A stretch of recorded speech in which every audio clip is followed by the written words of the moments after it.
दिवसाचं आपण अधिवेशन घेत आहे।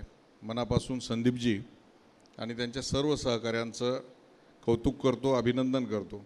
नांदेड जिल्ह्यातल्या पाटनूरसारख्या एका छोट्याशा गावामध्ये जन्माला येऊन आपण ही एवढी मोठी संघटना बांधली।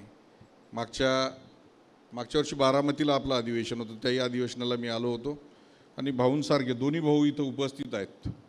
तेव्हा ही सगळी मंडळी आपण बोलवता, एवढा सगळा सोहळा साजरा करता, हे काही सोपं नाही। एवढं सगळं उभं करणं, 2 दिवस आम्हाला एक पत्रकार सांभाळणं मुश्किल होतं, तुम्ही एवढे सगळे पत्रकार 2 दिवस सांभाळता, त्याच्यामुळं मनापासून तुमचं कौतुक आहे।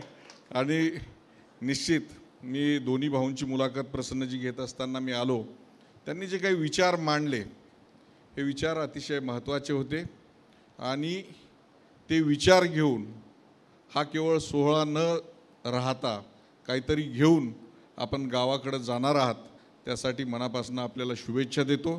कारण मी बघतोय की उमरखेडसारख्या छोट्याशा गावातून, माहूरसारख्या गावातून, हिंगोलीसारख्या आमच्या शांतामावशी, सगळ्या छोट्या छोट्या गावातले छोट्या छोट्या वृत्तपत्रांचे मालक, छोटे छोटे पत्रकार सर्वजण जातीने इथं आलेत। मनापासून धन्यवाद, शुभेच्छा।